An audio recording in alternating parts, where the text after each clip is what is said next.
Welcome everybody to the University of Applied Research and Development, our Educators podcast. I have the privilege of having Aiono Manu with us here right now, who's also a member of the Royal Society, which is an incredible honour. Lovely to have you with us.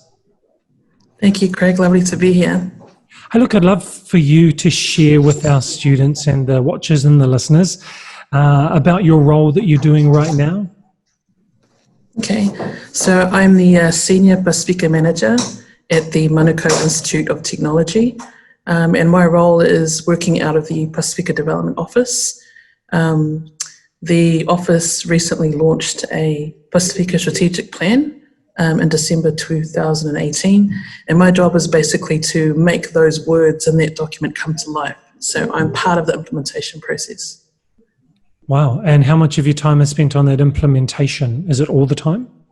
All the time. So that's my full-time role, is making sure that all of the goals and targets and priorities and strategies that are built within that strategic framework is part of my daily conversations with internal staff and external partners as well. So tell us about some of those goals and strategies that you're responsible for. So part of the work involves fostering the sense of Pasifika cultural intelligence. So we look at a lot of the ways in which we can help our academic staff to be more connected and more culturally responsive, just more culturally agile with our Pasifika learners, our Pacific students. I work alongside our marae team, our Māori counterpart as well. Being Pacific, we know our role within the Institute as manuhiri or tauiwi in that respect. So we're very cognizant of being able to work and collaborate together to construct Indigenous research methodologies. So that's quite important for us because we feel that it's important for people to know their identity, their cultures and their languages. And that's part of the reason why we have a great push for our Pacific languages within our programs of learning. Just for those people who aren't from New Zealand, can you explain tauiwi or manuhiri? So manuhiri, is visitors, and tauiwi are people who are non-Māori. So it's very important for us to honour mana whenua, tangata whenua, who are the origin peoples of the land. And that we know as Pacific people, even though we have that historical tuakana taina relationship, the older sibling, younger sibling, cousin kind of relationship, but we still honour the fact that, we voyaged here and some of us were born in Aotearoa, New Zealand. So we have to honour, as part of our te tiriti obligations in that respect, how much we value our Māori counterparts. Yeah, that's lovely. That respectful relationship is important. I'm based in Indonesia, as you know, and when I came into Indonesia, I thought everyone is Indonesian, but there are so many different ethnic backgrounds and tribes and languages and cultures. There's not one culture, and that's very interesting. So I think what you're doing is applicable in any nation. So could you share some of those strategies that you're encouraging lecturers, academic staff to use to be more aware of culture? Well, within MIT, we have our Pasifika Academic Subcommittee, and it's a committee that sits underneath our broader academic committee. And part of what our work is alongside those groups of academic lecturers who are of Pacific descent, or what we like to call academic lecturers with Pasifika hearts, for those lecturers that really have a fondness and a love for our Pacific students. We're working together to construct online cultural responsiveness programs. And so that will kind of factor in a lot of the work that they do in their schools presently and kind of improve the pedagogies by having, real world examples of how they teach in the classroom, and then putting our Pacific lens over the top of that.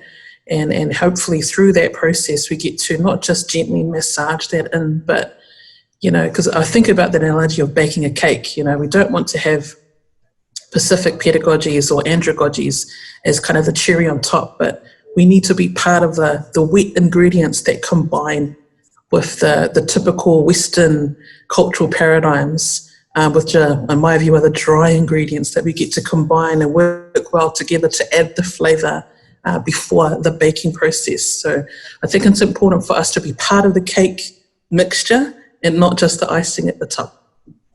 It's a really good metaphor. That's great. Tell us about andragogy and how you employ that with a cultural lens. So with adult learning, andragogy, as everyone knows, is to do with adult learning, and most of our Pacific learners, especially if they're mature students, they would fall under, community education or adult community education. MIT is a tertiary provider, it's a tertiary institute, but we have a wide cross-section of people that are new learners. So it's not just school leavers, it could be a whole host of other types of people and demographics that come through. I think traditionally for Pacific peoples, we have what's called intergenerational learning.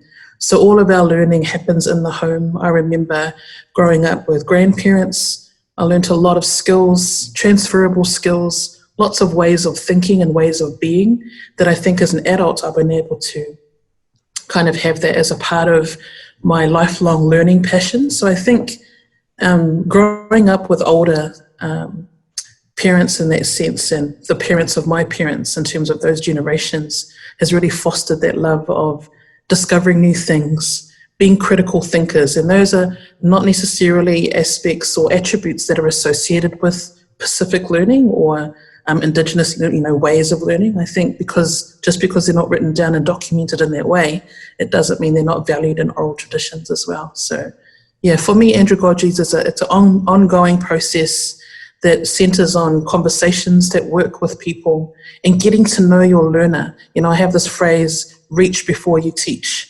So rather than focusing on the content of the curriculum, I really want to focus on how do we engage with people, how do we draw them in, and how do we make sure that we empower the people that we are standing in front of in the classroom, so that they too then are able to not just be vessels that we pour knowledge into, but that there's this reciprocity of this flow of learning that's important.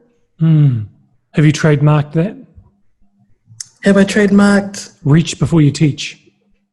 I think I've said it a couple of times in other places, but no, I haven't copyrighted it yet. That's a good one. I think people are going to start using that. I hope so. I think in education we need those catch cries, those things that we can remember easily to remind us of our perspective, because we can get very stuck into what worked for us, which might not necessarily work today.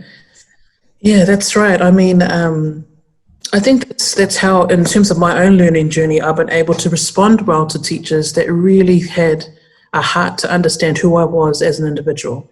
And they didn't make assumptions. They didn't bring their own worldview into play. They really asked lots of questions like, oh, what do you do at home? And how do you learn things? So really open-ended questions that were without bias, but they actually spent the time talking to get to know me. And those are the teachers that I aspired to become when I left school. And those are the teachers that I still hold close to my heart as an educator.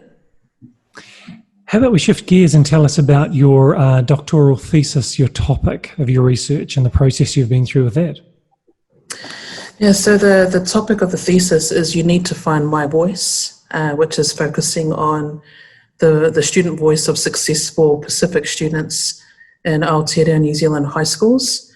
A lot of the literature around success has been focused on probably a teacher lens, and I feel that I've had the luxury of having worked for different providers around improving teacher capability around their praxis and how that they connect with Pacific learners. And I feel that what the gap in the literature has been around the fact that whilst there is a lot of research on student voice, but they haven't actually taken the student voice and applied that to transform education that works for Pacific learners.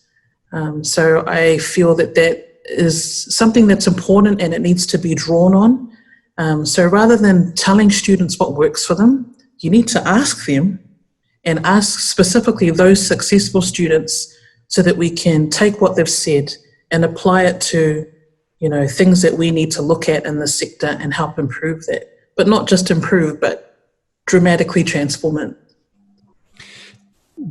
I'm quite a pragmatic person. So in my mind, when you're speaking, I'm thinking, if I was teaching in a high school and I had a number of culturally different students, what are some practical things? I know you've mentioned sitting down and talking and getting to know the person, reaching before teaching.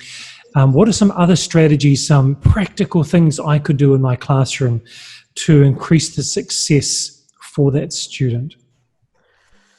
Part of what you could do to connect with students on that level is, because for Pacific learners, language, culture and identities are very key to, the fundamental makeup of who they are. And so sometimes teachers give it's a hit or miss in terms of their assumption around what languages those children speak at home. So for example, if you come across a Samoan student, not all Samoans are raised the same way. You might have a Samoan student who may be half Pākehā, Pālangi or white and half Samoan, and so they might not necessarily have been raised by their Samoan parent. So there might be an absence of Samoan cultural protocols in play. So rather than assume because they are part Samoan or they have a Samoan surname, you might, rather than ask them, oh, so you're Samoan, talofa, and put your foot in your mouth with, those types of assumptions, but you might need to ask them, you're Samoan. So what languages do you speak at home? They just might say, I just speak English. It's like, okay, so have you been to Samoa? Like, what are your feelings about, your connections to Samoa? Like, do you feel that it's part of what makes you who you are, or, So it's being very careful about asking gentle questions that help to elicit those answers that you want to then help improve how you're going to further connect with that student when you go to teach them the content. I love that you said ask gentle questions, because it's not an interrogation that would have completely No, exactly. Yeah, that's right. And I think people need to practice looking in a mirror. Here's a pragmatic suggestion. Practice looking in a mirror, recording yourself even, asking questions, and watch your own facial expressions.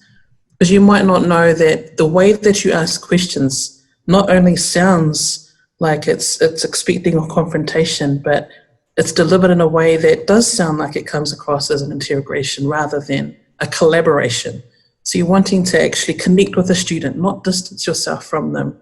And another pragmatic suggestion would be, talk about your own experiences of a connection with that culture, and then ask the student to point out, what are your experiences with that as well? So for example, going back to the Samoan student, ask them, have you been to Samoa? Because I would love to go someday. Or I've been to one part of Samoa, and I learned about these things. What's your experience of those things? Is that similar or different? Or, so it's engaging in that conversation, but it's making it a safe space and place so that you can talk with them. That's great. Hey, we have such a range of educators that are in our Masters of Education program, from principals of really large schools to aspiring leaders who are beginning their career. And they're from Nepal, Indonesia, Malta, all around the world. What are some career tips, some advice you would give to aspiring leaders to build into their toolkit the ability to be more culturally responsive and aware? I think as much as possible, make friends with people from a lot of different cultures. I think, as much as you'd love to read textbooks and, read lots of different articles, but if you can't translate that into the real world, where you'll be expected to be a leader that makes decisions for people from lots of diverse backgrounds, you won't have the nuances to understand what it means to be someone that can be relied upon, not only for your kind of nous or knowledge around things, but just in your way of being, and that, in terms of how you're going to be respected as a leader. And in Pacific cultures, a lot of our leadership comes from service. So we're only promoted to leadership opportunities or leadership stances and positions because we've actually earned our way through that process. We've been heavily involved in galvanizing our communities, really being role models to our younger brothers and sisters and cousins. And that then affords the community support that wraps around you with those arms that help to guide you into other ways in which those expectations and obligations kind of blend together. What may be perceived as a blessing may otherwise be perceived as a burden, only because the shoulder of responsibility, that mantle to be able to stand on a platform and be a pioneer is really hard. but I think it's necessary so that people that come after you, you need to hold the door open for them to come through the door, rather than close it in their faces so that you can protect your own patch of leadership. So you need to operate in a sense of a generosity of spirit, and that there is space for everybody to be a leader. But it's hard to do that if you don't know how to serve. I was making notes furiously as you were talking there. So just great wisdom, Aiono. Thank you very much. So friendship, lead by service, hold the door open, and having a generosity of spirit. I really appreciate that. That's great. Aiono, thank you so much for your time. I appreciate your wisdom, your experiences, and your insight. Wish you all the best for the examination coming up as well.